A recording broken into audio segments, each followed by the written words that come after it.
우리가 1절에서 3절 말씀을 지난주 말씀하시는 하나님 이 주제로 함께 생고하면서 우리 하나님께서는 말씀을 하시는 분이다.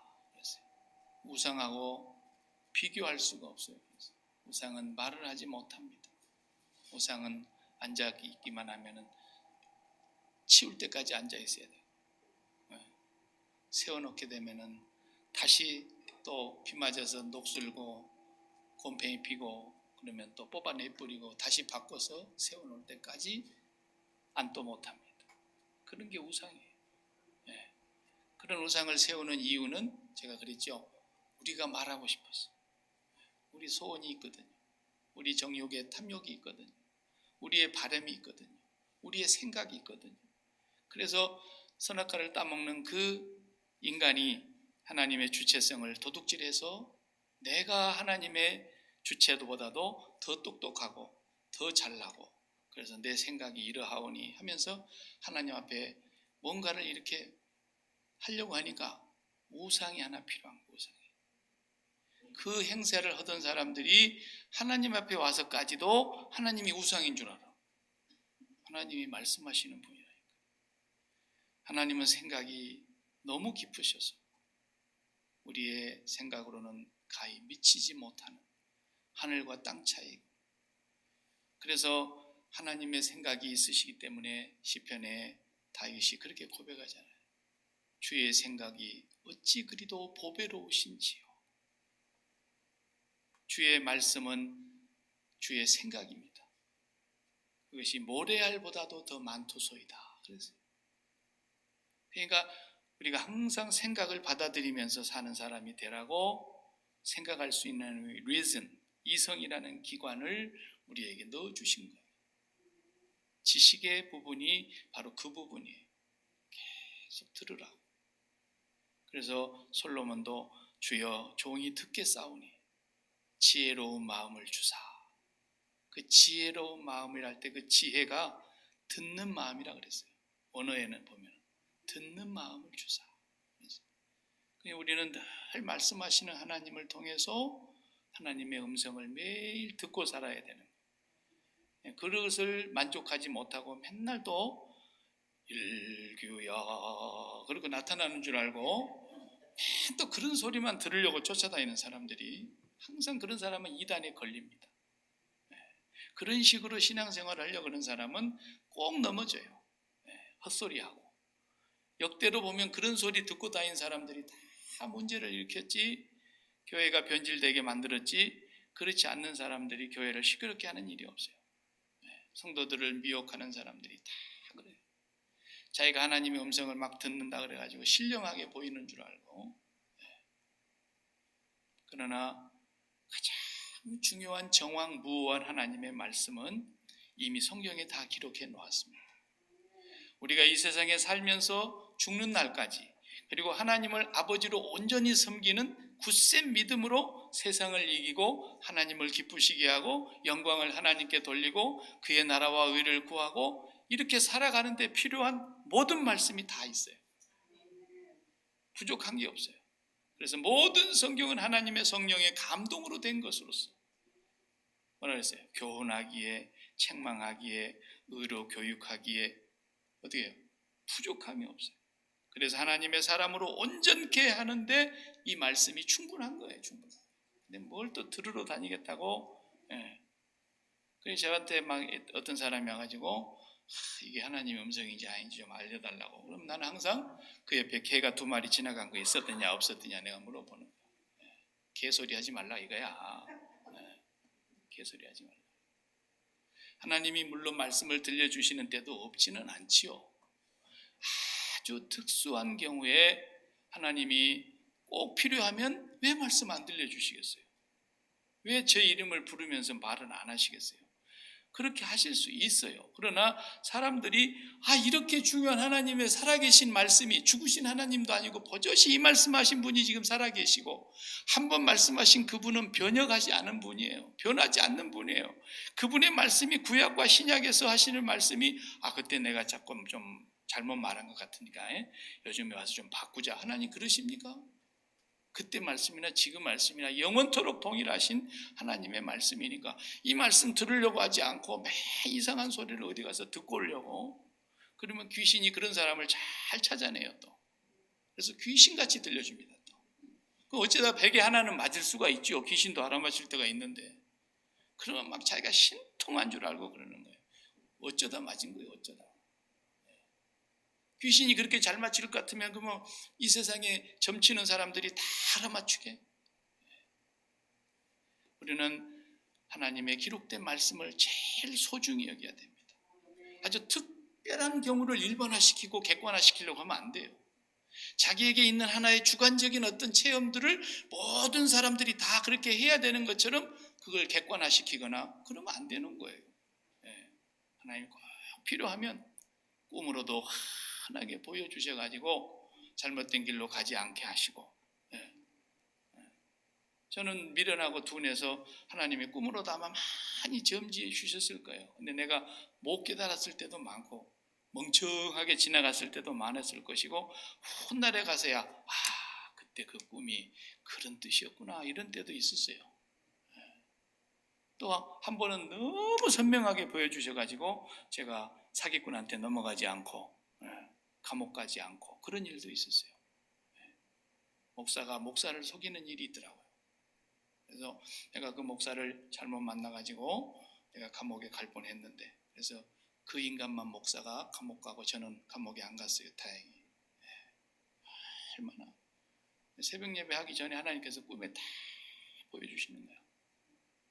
걔가 거짓말 한 것까지 다 보여주시더라고. 그래서 내가 새벽기도 하자마자 끝나고 쫓아가가지고 전화를 해. 너 나한테 솔직하게 얘기해라.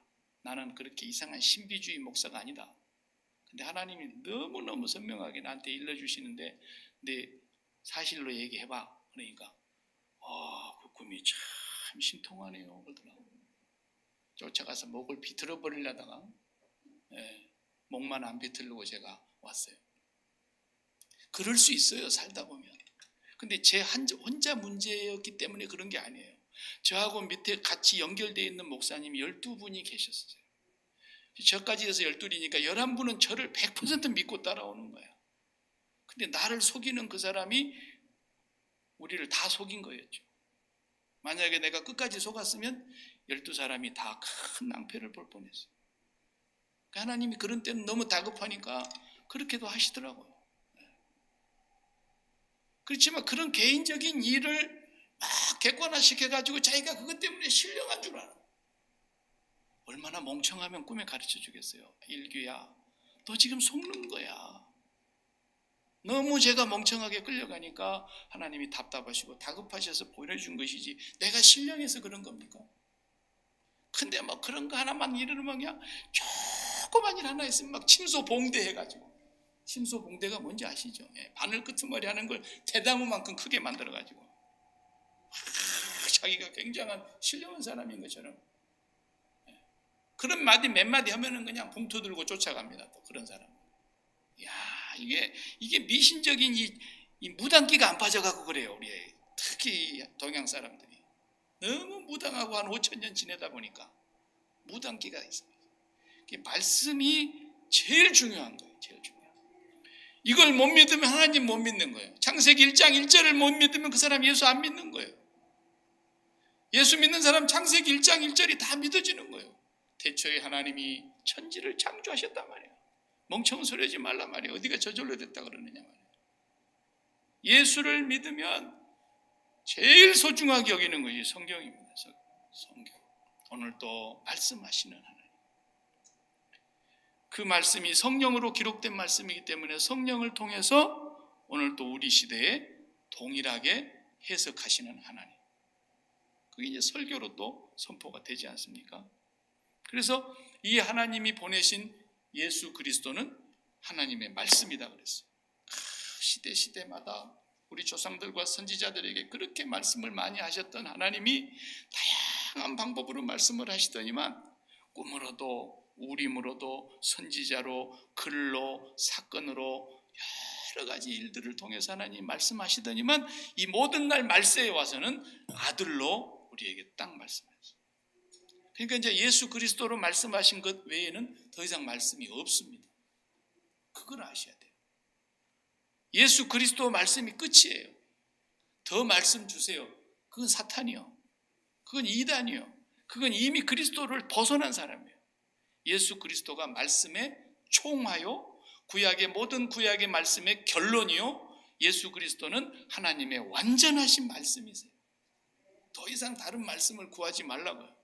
그래서 예수님께서 하신 말씀도 아직도 우리가 다 못 알아듣고 있는데, 성령이 오시면 내가 너희에게 가르친 모든 것들이 생각나게 해주실 것이고, 그 말씀들이 진리인 것을 깨닫게 해주실 것이고, 진리 가운데로 인도할 것이고, 그 말씀을 너희들이 깨닫게 되면 이제 증거하는 사람이 될 것이고, 그래서 성경 말씀은 이제 성령이 오셔서 예수님의 말씀이 무슨 뜻인가를 제자들도 몰랐다니까요. 너희가 이 성전을 헐어라, 사흘 만에 내가 다시 일으키리라. 그럴 때 제자들도 그 소리가 뭔 소리인지 몰랐다 그러잖아요. 언제 알았다고요? 예수님 죽으시고 부활하시고 승천하신 뒤에 성령이 오셔서, 아, 그 말씀이 자기 육체를 두고 하신 말씀이었구나 깨달았다. 우리는 계속해서 성령님을 통해서 이제 예수 그리스도 그분을 하나님의 말씀으로 먹는 거예요. 계속. 그리고 우리 영혼의 양식이거든요. 그래서 그분은 영광스러운 하나님의 광채이시며 그 본체의 형상이시며, 그분은 우리의 죄를 위해서 십자가에서 죽으셨고 그 다음에 보좌 위에 앉아 계시는 분이시며, 그분은 모든 만물을 붙들고 계시는 분이며, 만물을 창조하셨으며 지은 것이 그분의 이름이 없이는 하나도 된 것이 없으며, 지금 나타내 보이는 것은 보이는 것으로 만들어진 것이 아니라 그랬잖아요. 보이지 않는 그분을 통해서 만들어졌다. 1절에서 3절까지 이제 그 설명을 예수님을 소개를 하면서, 오늘 14절까지의 내용은 딱 한 가지 뭔 얘기를 하려고 그러냐면, 여기 두 번 반복하는 말씀이 있어요. 두 번 반복 말씀. 5절을 보세요. 하나님께서 어느 때의 천사 중 누구에게 그랬어요. 하나님이 어느 때의 천사 중 누구에게 너는 내 아들이라 오늘 내가 너를 낳았다 하셨느냐 이거예요. 하나님이 언제 천사들 보고 그런 말씀 하신 적이 한 번이나 있냐 이거예요. 천사들을 보고 하나님께서 어느 날 천사들 다 모여 오늘날 너는 내 아들이다, 내가 너희들을 낳았다. 하나님은 천사들에게 그렇게 말하지 않았다는 거예요. 또 똑같은 말씀을 13절에 가서 그러죠. 어느 때에 천사 중 누구에게 내가 네 원수로 네 발등상 되게 하기까지 너는 내 우편에 앉아 있으라. 원수가 내 발등상이 된단 말은 무슨 말이에요? 원수를 다 짓밟는 걸 말하는 거죠.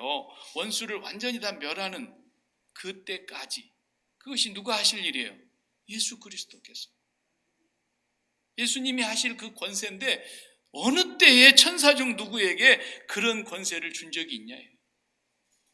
주님이 지금 하나님 보좌 우편에 앉아 계시는데 승천하셔서 이제 다시 오셔서 그 원수들을 발등상 되게 하실 거예요. 다 짓밟을 거예요. 그런데 어느 누구 천사에게 네가 앞으로 세상의 모든 권세 중에 최고의 권세를 가지고 원수들을 네가 짓밟게 될 것이다 라고 천사에게 말한 적이 한 번이나 있냐? 그런데 왜 이 말을 하느냐면, 그 당시에 초대교회 안에 이단들 가운데 천사를 숭배해야 된다고 하는 신앙을 가르치는 사람들이 있었어요. 천사를 믿는 사람이 있었다니까. 그것을 사도 바울도 그 얘기를 다 알고 계셨기 때문에 골로새서 2장에 보면은 천사를 숭배하는 사람들 때문에 미혹받지 않도록 주의하라 그랬어요. 천사 숭배자들이 있었다니까요. 그게 왜 그랬느냐 하면, 천사도 그냥 영물이다 보니까 초월자인 줄 알았어요. 그래서 천사의 능력을 그 사람들이 믿었다는 거예요. 왜 천사의 능력을 믿을까요? 우상은 숭배할 수가 없고 참아. 예? 그래도 하나님의 천사 아니냐, 천사. 천사가 대단한 줄 알았단 말이에요. 그래서 그 천사를 통해서 자기들의 연약함과 자기들의 부족함을 메꾸어 보려고 천사를 숭배하는 사람들이 있어서 이 사람들이 교회를 혼란시키고 또 기독교인들의 신앙을 흐트러 놓는 그런 일들이 있었다. 그래서 이 히브리서 기자는 그런 내막을 다 알고 있었기 때문에 1장에서 예수 그리스도를 소개하면서 그분 한 분 외에는 존귀하신 분이 없다는, 존귀하신 우리 주 예수 그리스도 한 분밖에는 우리가 섬길 분이 없고 찬양하고 경배할 분이 없다는. 나머지 모든 천사들은 14절에 뭐라 그랬어요? 14절에 모든 천사들은 섬기는 영으로 그랬어요. 섬기는 영. 예? 모든 천사들이라고 했으니까 천사도 계급이 있거든요. 높은 천사 있고 낮은 천사 있고, 미가엘 천사가 있으면 가브리엘 천사도 있고, 이렇게 천사들이 천사장이 있고 천사의 계급이 다 있어요. 하나님 나라에 성경에 보면. 그런데 모든 천사 그랬으니까 최고 높은 천사부터 시작해서 모든 천사들은 다 뭐라 그래요? 섬기는 영이라는 거예요. 섬기는 영. 쉽게 말하면 열심히 일하는 영이라는 거예요. 누구를 위해서? 하나님과, 그 다음에 두 번째는 구원받을 상속자들을 위해. 구원받을 상속자가 누구예요? 우리 그리스도인들이란 말이에요. 그러니까 천사가 우리 밑이에요, 위에요? 우리 밑이에요. 우리 밑이요. 우리가 천사를 높이면 안 돼. 천사를 숭배하면 안 돼. 절대로. 천사는 우리 밑이에요. 우리 밑이요. 우리를 보고 뭐라 그랬어요? 내 사랑하는 아들이요, 내 기뻐하는 자라 그랬어요. 오늘날 내가 너를 낳았도다. 그러니까 하나님은 우리를 아들로 대우하시는데 천사는 뭘로 해요? 종이래니까. servant. 섬기는 거예요. 섬기는 거예요. 언제까지? 우리가 구원받아서 아버지의 나라에 들어가는 그날까지. 근데 천사 숭배하다니 말도 안 되는 소리요. 그 감히 천사를 예수님하고 비교하냐는 거예요. 예수님 비교할 때가 따로 있지. 이 얘기를 지금 하고 있는 거예요. 또 천사들은 여기 보면은 6절에 다 같이 읽어보실까요? 또 그가 맏아들을 이끌어 세상에 들어오게 하실 때 하나님의 모든 천사들은 그에게 경배할지어다 라고 말씀하셨다 이거예요. 어디 시편 97편 7절의 말씀을 그대로 인용한 거예요.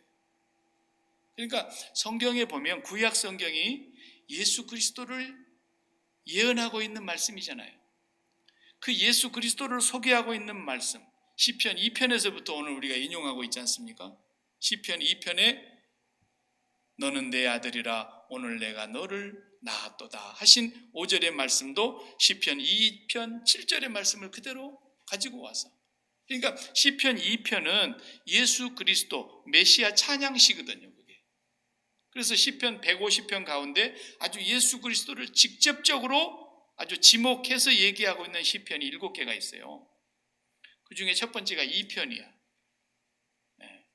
그래서 2편의 7절 말씀, 예수 그리스도를 소개하는 말씀, 너는 내 아들이라 오늘 내가 너를 낳았다 하신 말씀을 그대로 가지고 왔고, 또 2절, 또 5절의 두 번째 인용의 말씀, 나는 그의 아버지가 되고 그는 내게 아들이 되리라. 사무엘하 7장 14절의 말씀을 그대로 예수님 예언하신 말씀이니까 그대로 인용해서 나는 그의 아버지가 되고 그는 내 아들이 되리라 하신 다윗에게 언약하신 예수 그리스도에 대한 말씀이었거든요. 그러니까 전부 예수님을 아들로 소개하고 있다. 천사는 뭐라고요? 아들이 아니라 종이다. 섬기는 자. 하나님을 섬겨야 되고, 두 번째는 우리 그리스도 예수 안에서 믿고 구원을 얻어서 하나님의 나라를 상속받을 후사들, 후계자래요. 우리가 상속자들이에요. 우리를 섬기라고 보내심을 받은 것 아니냐 그랬어요. 그러니까 천사들은 부지런히 하나님의 심부름만 하는 거예요. 너 마리아한테 갔다 와. 뭐라 그럴까요? 지금 네가 성령으로 잉태돼서 아들을 낳을 것이라고 하고 그 이름을 예수라고 해라 그래라. 그 가브리엘 천사를 보내잖아요. 그 가브리엘 천사가 신속히 와서 마리아에게 그 말을 전하고 가고, 너 다니엘한테 갔다 와. 다니엘한테 갔다 와. 계속 그러는 거예요. 천사는. 천사는 우리를 잘못 섬기면 하나님 앞에 혼나겠죠. 그럴 천사가 있는지 없는지 모르겠지만은 우리가 천사 너 똑바로 지켜 그랬는데 천사가 자빠져 자다가 잘못 지켜가지고 우리가 그냥 교통사고 나가지고 그냥 안 죽어도 될 걸 죽어가지고 너 왜 이렇게 빨리 와서, 그러니까 내 담당 천사가 그날 잠자가지고 나를 안 지켜줬습니다. 그런 일은 없다 이거예요. 천사들은 철저하게 영물이기 때문에, 시간과 공간을 초월하기 때문에 우리가 어디에 가 있든지 하나님의 천사들은 하나님의 후손들을 돌보도록 천사들에게 명하시는 거예요. 천사가 있어요, 없어요? 있다니까. 믿든지 말든지, 믿거나 말거나 천사가 있어요. 그래서 우리를 담당하는 천사가 다 있다니까. 하나님이 명령하시는 대로 천사들은 순종할 뿐이에요. 뭘 천사를 섬겨요, 섬기기는. 그러면 우리 조선왕조의 사극을 봐도 똑같잖아요. 도승지 들라 일러라. 그러면 도승지가 들어오잖아요. 도승지는 뭐예요? 임금님의 명령을 전달하는 사람이에요. 그러면 제가 받아 적잖아요. 부르십시오. 해가지고 또르르 말아가지고 그걸 들고 말 타고 가는 거야. 그러면은 어명이요 그러잖아요. 그럼 그냥 신하들이 다 나와서 납작이 엎드려요. 왜? 쫄따구가 왔는데. 이 천사가 온 것하고 똑같은 거예요 지금. 쫄따구가 왔는데 다 엎드리는 거예요. 왜? 하나님의 명령을 갖고 왔기 때문에. 그래서 하나님을 대하듯이 말씀을 받는 것이지 말씀 갖고 온 도승지가 왕은 아니란 말이에요. 천사는 그런 존재일 수밖에 없는 거예요. 그러니까 우리가 천사를 그렇게 숭배하는 마음을 가져서는 절대로 안 된다는 것을 지금 그 당시에 사람들의 문제를 가지고 설명하고 예수님을 소개하는데 5가지로 크게 소개를 하고 있어요. 그 다음에 소개하는 거 보면은 6절에 예수님께서 이 땅에 오실 때에 모든 천사들에게 명령하기를 그에게 경배할지어다 그랬어요. 그래서 예수님이 이 땅에 육신의 몸을 입고 말구 위에 탄생하셨을 때 하늘의 천군 천사들이 찬송하며 하나님께 영광을 돌렸습니다. 그리고 들에서 양을 치는 목자들도 와서 성령의 감동을 받아 그가 약속하신 메시아 다윗의 자손으로 온 메시아인 걸 알고 꿇어 경배하였다 그랬고, 멀리서 동방에서 온 박사들도 꿇어 경배하고 예물을 드렸다 그랬고, 하늘의 천군 천사들도 다 경배했다. 하나님을 찬송합니다.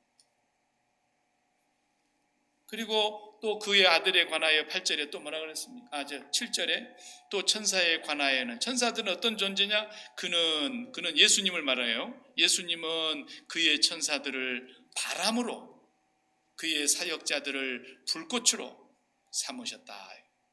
그러니까 예수님께서 나타나시는 장면에 막 불꽃이 임하고 막 불이 붙고 이런 거 보면은 다 그의 천사들의 모습으로 그렇게 나타나게 하신 거예요. 그러니까 모세가 불타는 떨기나무 앞에서 불이 활활 타는데 왜? 뭐예요? 하나님의 천사들을 그렇게 보내시는 거예요. 그렇지만 거기에 누가 나타난 거예요? 하나님이 나타나신 거예요. 그 시내산에 강림하실 때 불꽃이 임하고 연기가 옹기점에서 올라오는 것처럼 연기가 타 올라가고, 그리고 구름이 덮이고 내성 우박 같은 막 소리가 나고, 그렇게 됐을 때 하나님이 보이진 않지만 하나님이 그의 천사들과 함께 임하시는 장면을 그렇게 보여주신 거예요. 그러니까 하나님은 마치 구름 타고 다니시는 것처럼, 그것이 천사를 구름처럼, 천사를 발끝에 불꽃처럼, 천사를 바람처럼 전부 다 하나님의 뭐예요? 수종두는 도구들이라는 거예요. 천사들. 그렇게 분명히 기록하고 있죠. 그렇지만 아들은 어떻다? 또 비교하죠. 8절에 예수님은 누구예요? 아들에 관하여는 하나님이여 주의 보좌는 영영하며 주의 나라의 규는 공평한 규니이다. 여기서 주는 예수 그리스도를 말하는 거예요. 하나님께 그렇게 아들에 관해서 그렇게 말씀했다는 거예요. 또 그 다음에 10절에 또 주여 태초에 주께서 땅에 기초를 두셨으며 하늘도 주의 손으로 지으신 바라 그랬어요. 보세요. 주께서 땅에 기초를 두셨으며 하늘도 주의 손으로 지으신 바라. 그 요한은 이 예수님을 그가 없이는 된 것이 하나도 없느니라 그랬잖아요. 태초에 말씀이 계셨습니다. 그 말씀은 하나님이시고 하나님과 함께 계신 그 말씀, 그분이 없이는 이 세상에 지음받은 것이 하나도 없습니다. 예수님은 창조주 하나님과 함께 만물을 지으셨다 이거예요. 어디 천사하고 감히 거기를 비교하냐는 거예요. 온 우주를 지으신 분이다. 지금 그렇게 설명하고, 또 11절에 와서 또 뭐라 그럽니까? 그것들이 지음받은 그것들이 다 끝날 때가 온다는 거예요. 멸망할 때가 온다는 거예요. 그러나 오직 주는 영원히 계신다는 거예요. 세상에 창조된 건 다 옷과 같이 낡아질 때가 온다는 거예요. 그러나 의복처럼 갈아입을 것이지만 그것들이 옷과 같이 변할 것이지만 주는 여전하여 연대가 다함이 없으리라. 그 말은 주님은 영원하시다. 영원하시다. 아까 우리 13절은 봤습니다. 그러니까 예수 그리스도가 얼마나 크고 놀랍고 위대하신 분이냐 하는 것을 다시 한번 소개하면서 사도 바울은 이렇게 표현했죠. 빌립보서 2장에서 2장 5절에 이런 말씀, 너희 안에 이 마음을 품으라. 곧 그리스도 예수의 마음이니. 그리고는 6절에부터 뭐라 그랬어요? 그는 근본이 하나님의 본체시나 하나님과 동등됨을 취할 것으로 여기지 아니하셨다 그랬어요. 하나님과 동등이라는 거예요. 또 예수님이 직접 당신의 입으로 그랬어요. 오셔서 요한복음 10장 30절을 보면은 유대인들과 계속 변론을 하다가 나는 아버지와 동등이다 그랬어요. 나와 아버지는 하나이니라 그랬어요. 그 번역 성경, 우리 성경에는 그 말이 나와 아버지는 연합되어서 동등이라는 거예요. 그러니까 그 말을 듣는 순간에 유대인들이 돌을 들어서 예수님을 치려고 그랬다 그랬어요. 왜? 하나님을 모독하니까. 아니 저것이 지가 하나님하고 똑같대. 그러니까 하나님을 참담히 여기고 참남한 말을 한다고 생각하고 하나님을 모독하는 자는 돌로 쳐 죽이게 돼 있거든요. 그러니까 예수님을 돌로 치려고 그랬는데 예수님께서 성전을 빠져나가셨어요. 예수님 당신도 나와 아버지는 하나다. 이러면서. 또 바울 사도도 골로새서 같은 데서 1장 15절에 보면 그는 보이지 아니하는 하나님의 형상이요. 그래서 예수님은 보이지 아니하시는 그 성부 하나님의 보이는 형상이라는 거예요. 예수님. 그렇게 표현을 했지 않습니까? 그러니까 이렇게 존귀하신 예수 그리스도와 천사가 어떻게 감히 잽이나 되겠어요? 그러니까 오늘날 천사를 숭배하는 사람들이 있을까요? 없을까요? 있어요. 오늘도 천사를 숭배하는 사람들이 기독교 이단 사이비 종파 안에 있어요. 그러니까 없는 것 같지만 어느 시대든지 이런 잔당들이 남아있고 그 뿌리가 아직도 뽑히질 않고 있는 거예요. 자, 그러면 이 예수님을 우리가 모르는 바 아닌데 이 예수님을 왜 이렇게 소개하고 있느냐는 거예요. 소개하는 이유가 뭐냐? 결국은 이 존귀하신 예수 그리스도의 그 이름이 우리 마음속에 얼마만큼 묵직하냐 그걸 묻는 거예요. 얼마만큼 그 이름이 무게가 있냐 그걸 묻고 있는 거예요. 자, 우리 미국 대통령은 세계를 관심을 갖고 다스려야 되는 그런 세계의 힘의 균형을 유지시켜 가야 하는 그런 책임까지 맡고 있는 대통령입니다.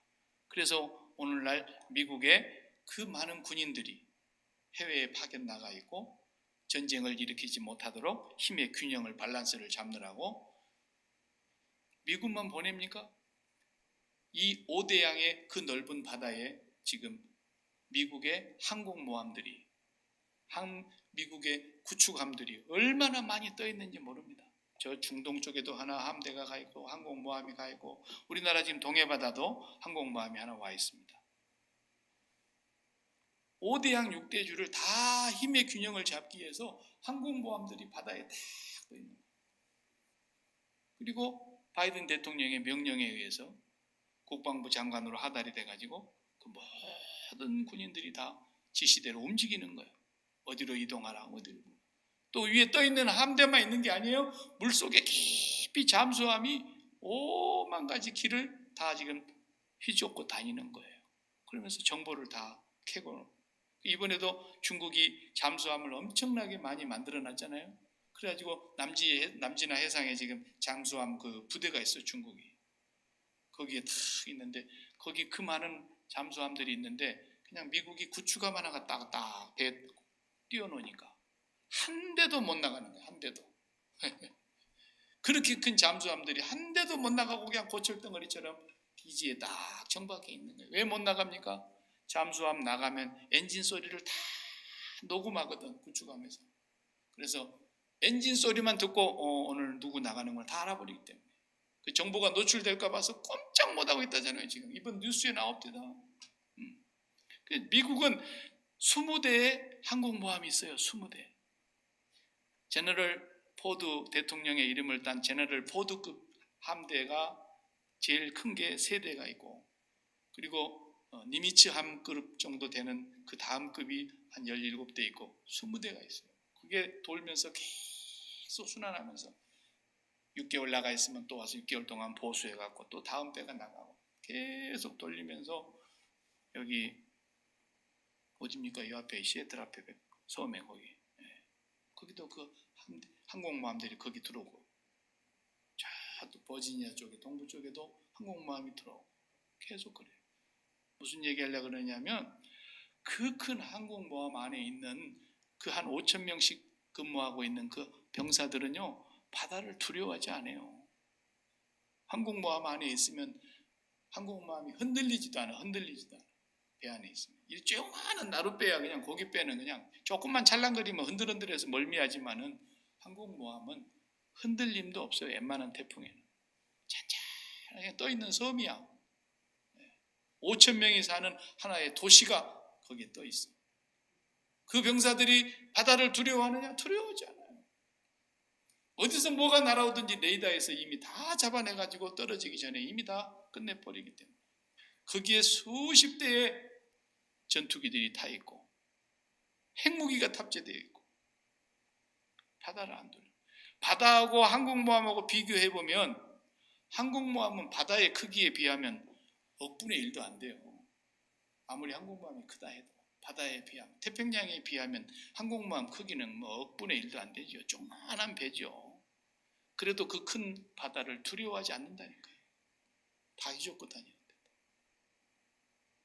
근데 우리는 그 바다를 지으시고 그 바다 위에 하늘을 만드시고 하늘 위에 온 우주를 만드시고 태양계 위에 은하계를 창조하시고 우주의 끝이 어디까지도 우리 인간의 과학기술로도 측량이 안 되는 지구하고 화성하고 바로 옆에 있는 별 아닙니까? 수성, 금성, 지구, 그다음 화성이잖아요.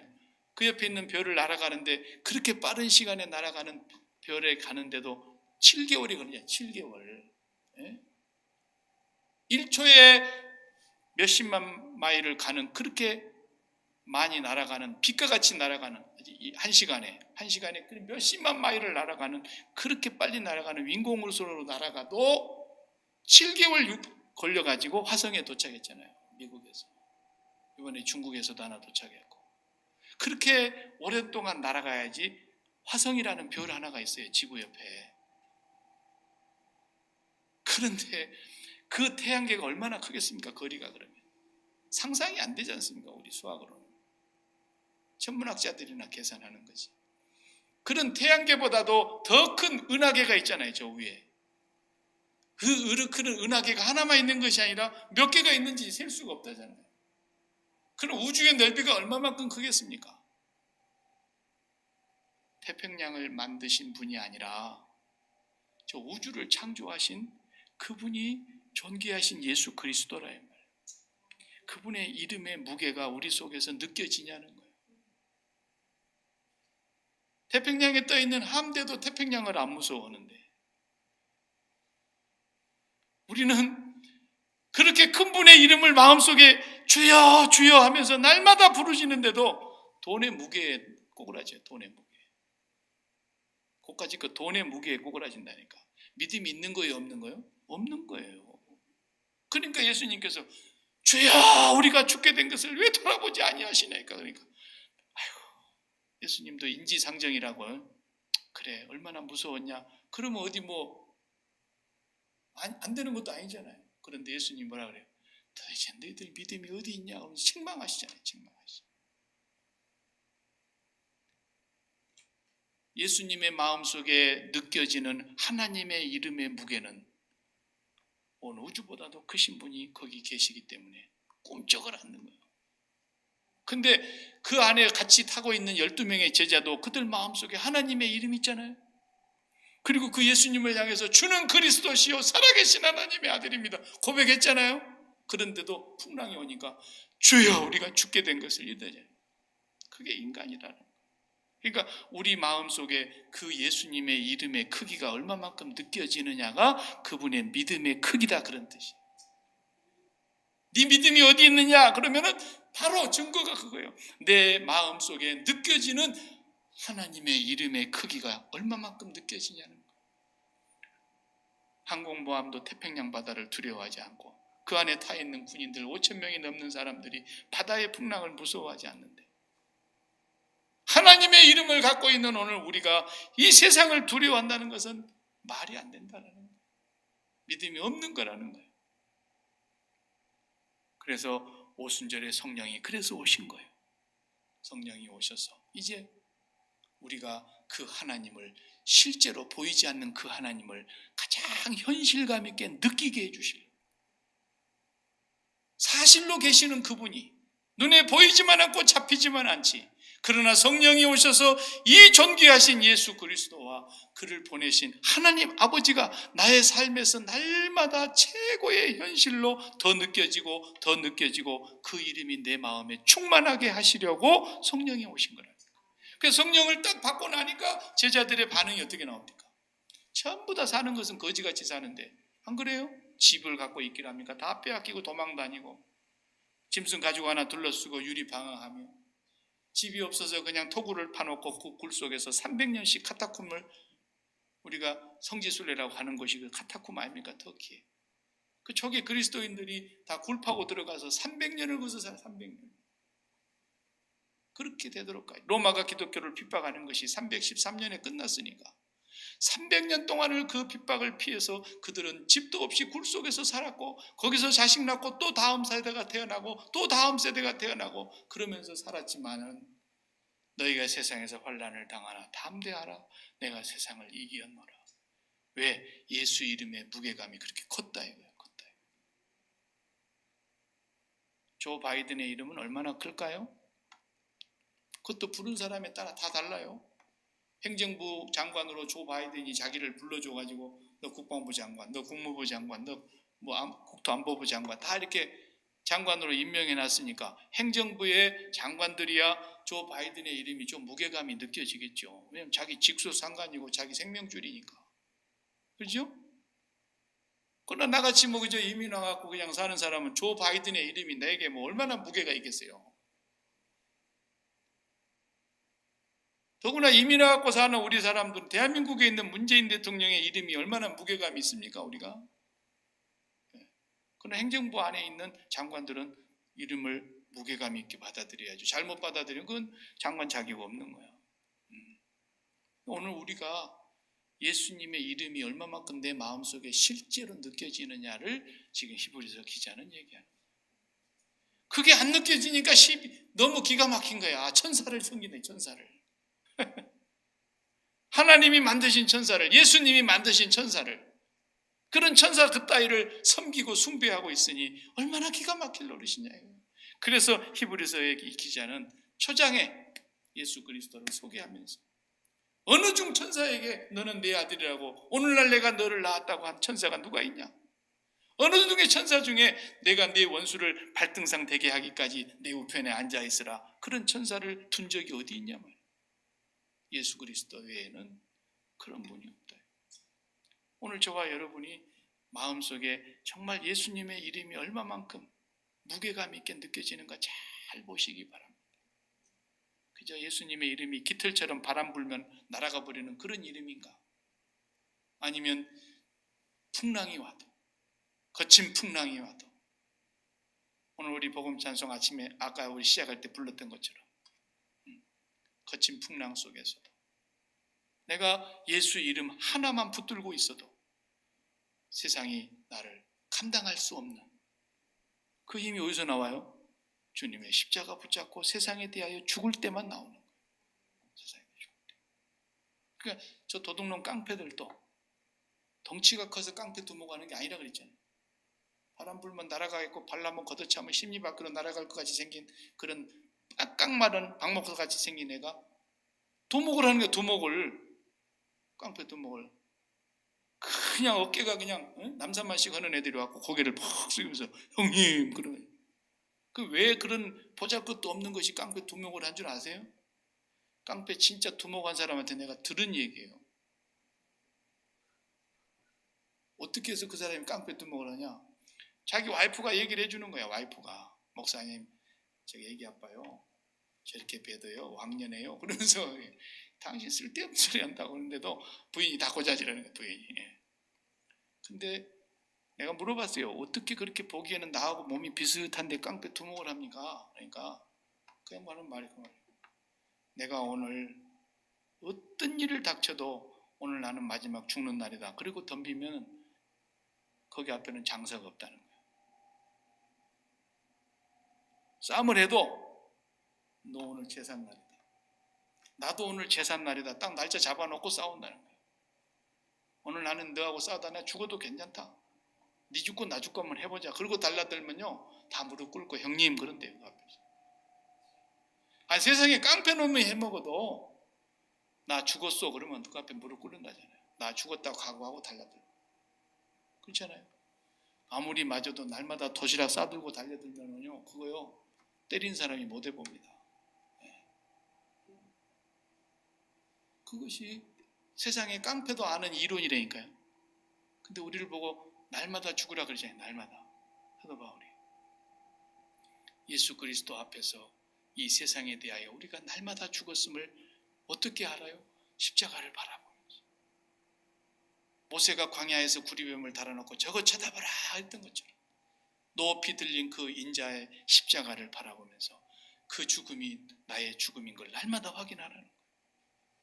내가 세상에 대해서 죽었는데 누가 나를 건들겠니?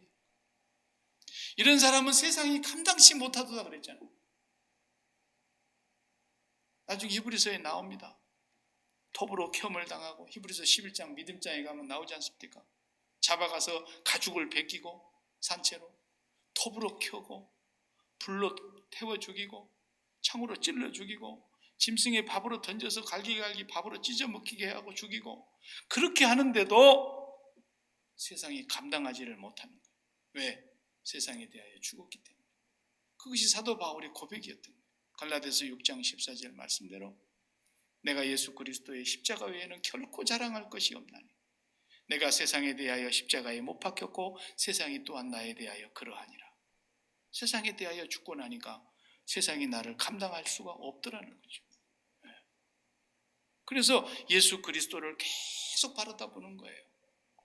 식후 30분만 한 번에 바라보고 끝나는 게 아니에요. 계속 바라보는 거예요. 그래서 여러분 마음속에 그렇게 크신 이름을 믿고 산다 그러면서 그렇게 존귀하신 예수 그리스도의 이름을 믿고 산다고 하면서 그냥 돈이라는 이름 앞에서 팍 꼬그라져가지고 건강이라는 이름 앞에서 그냥 팍 꼬그라져가지고 그냥 사업이라는 이름 앞에서 그냥 확 뒤집어져가지고 그냥 자식이라는 이름 앞에서 자식이라는 이름이 더 무거워 내 마음속 자식이라는 그 이름 앞에서 다 꼬그라지는 그러지 말라는 거예요. 자식에 대해서도 죽고 사업에 대해서도 죽고 건강에 대해서도 죽고 돈에 대해서도 죽고 원수에 대해서도 죽고 세상을 십자가에 못 박은 자라는 것을 날마다 십자가 바라보면서 주님을 바라보라는 거예요. 그래서 히브리서 전체의 주제가 히브리서 12장 2절이에요. 히브리서 12장 2절. 믿음의 주요 또 온전케 하시는 이인 예수를 바라보자. 저는 십자가를 부끄러워하지 아니하시고 십자가를 참으신 분이다. 죽기까지 참았다는 거예요. 죽기까지. 그랬더니 사도 바울이 빌립보서에서 이분을 어떻게 소개합니까? 그는 근본 하나님의 본체시나 하나님과 동등됨을 취할 것으로 여기지 아니하시고 오히려 자기를 비워 종의 형체를 가져 사람의 모양으로 나타나사 죽기까지 복종하셨으니 그 십자가의 죽으심이라. 자, 여기까지 참았다 이거예요. 그 예수를 바라보라 그랬어요. 그 다음 말씀이 뭐라 했어요?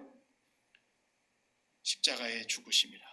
그런데 하나님은 그의 이름을 지극히 높여 하늘 위에 있는 것이나 땅 위에 있는 것이나 땅 아래에 있는 모든 이름들로 예수의 이름에 무릎을 꿇게 하사 하나님께 영광을 돌리게 하셨느니라. 예수 이름 앞에 하늘 위에 있는 모든 우주와 하늘 위에 땅 위에 땅 아래 모든 만물들이 다 예수 이름 앞에 무릎을 꿇게 하셨다는 거예요. 그래 존귀하신 그 이름인데 우리가 그 이름 한 분을 모시고 산다 그러면 흔들리면 안 돼요. 항공모함도 바다에서 흔들리질 않아요. 항공모함에 타 있는 병사들도 그 큰 바다에서 두려워하질 않아요. 예수님이 항공모함도 못합니까? 그걸 우리가 생각해 볼 때 날마다 주님 바라봐야 될 이유가 거기 있는 거예요. 어떤 일을 당해도 주님 바라봐야 돼요. 속이 천불이 나는 일을 당해도 주님 바라봐야 돼요.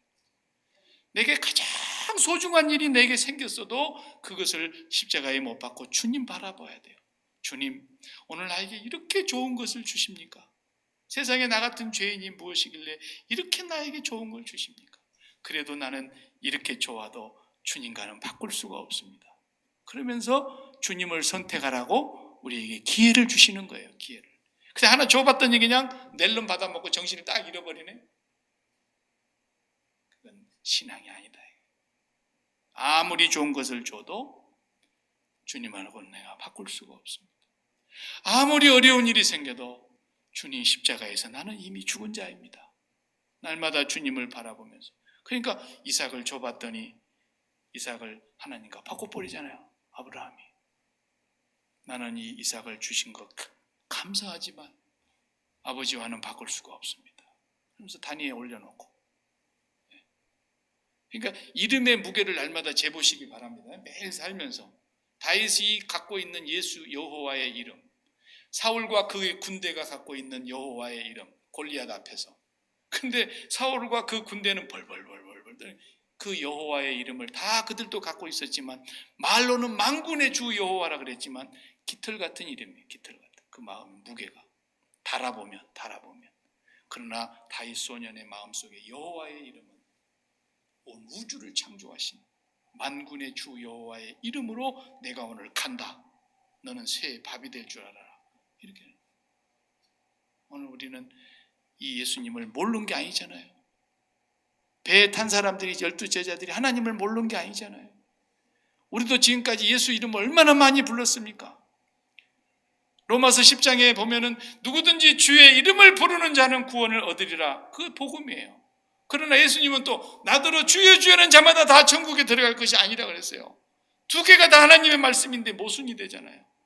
한쪽은 주의 이름을 부르면 구원받는다 그러고 한쪽은 주의 이름을 불러도 다 천국 가는 것이 아니라 그러는데 뭔 차이예요? 그 마음속에 이름의 무게의 차이예요. 그 무게가 깃털 같은 사람은 예수 안 믿는 거예요. 그 이름의 무게가 최소한 얼마만큼만 나가야 되느냐면 온 우주보다도 크신 이름이 어떻게 우리 마음에 다 들어오겠습니까? 못 들어오죠.